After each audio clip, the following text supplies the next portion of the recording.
Partition of Bengal हुआ था, ये सन 1905 में। ये सबसे डेंजर पार्टीशन था। इसमें बंगाल दो हिस्से में कट गया था। ईस्ट बंगाल में मुस्लिम मेजॉरिटी में थे और वेस्ट बंगाल में हिंदू। मुस्लिम इस पार्टीशन से बहुत खुश हुए क्योंकि पहले वाले बंगाल में मुस्लिम बहुत माइनॉरिटी में थे और बहुत दबे कुचले रहते थे।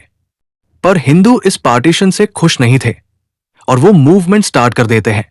उस समय के विसरॉय थे लॉर्ड कर्जन, उन्होंने ही ये डिसीजन लिया था और इस डिसीजन के अगेंस्ट हिंदू प्रोटेस्ट कर रहे थे, जैसे स्वदेशी मूवमेंट, जो कि पूरी कंट्री में ही चालू था।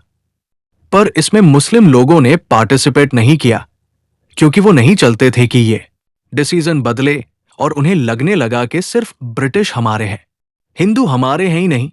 और सिर सैयद अहमद खान भी तो यही कहते थे। सिर सैयद खान मुस्लिम लोगों को हिंदू लोगों के खिलाफ भड़काते थे। मुस्लिम लोगों की इस सोच की वजह से ऑल इंडिया मुस्लिम लीग का फॉर्मेशन होता है। आखिर स्वदेशी मूवमेंट में चल क्या रहा था? इस मूवमेंट में हम ब्रिटिश गुड्स को बॉयकॉट कर रहे थे और नेशनल एजुकेशन को सपोर्ट कर रहे थे। पर सबसे चौंकाने वाली बात यह है कि इस मूवमेंट को कांग्रेस लीड नहीं कर रही थी। कांग्रेस में दो तरह के लीडर थे, एक का नाम था मॉडरेट्स, जो नॉन वायलेंट थे, और दूसरे थे एक्सट्रीमिस्ट। इस बात के लिए रेडिकल ने मॉडरेट्स को दोषी बताया, और मॉडरेट्स थे भी, क्योंकि मॉडरेट्स मोरले मिंटो रिफॉर्म का इंतजार कर रहे थे, जो कि ब्रिटिश लाने वाले थे। इसमें कुछ अच्छी बातें थी, जैसे इसमें इंडियंस के लिए सीट बढ़ा दी जाती, मुस्लिम के लिए सेपरेट इलेक्टरेट्स बना दिए जाते, मतलब मुस्लिम लीडर्स को सिर्फ मुस्लिम ही वोट दे सकते थे। अगर वो पार्टिसिपेट करते तो शायद मोरले मिंटो रिफॉर्म ना आता। तो अब एक कांग्रेस सेशन होते हैं बनारस में ये डिसाइड करने के लिए कि कांग्रेस स्वदेशी मूवमेंट को सपोर्ट करे या नहीं।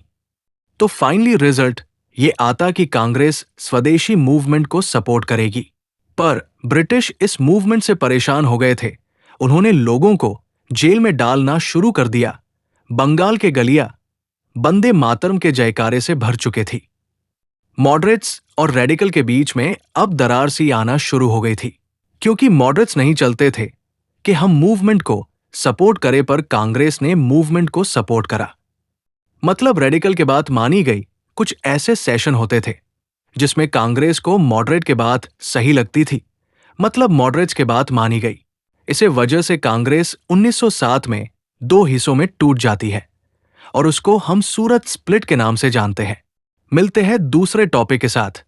जय हिंद, जय भारत।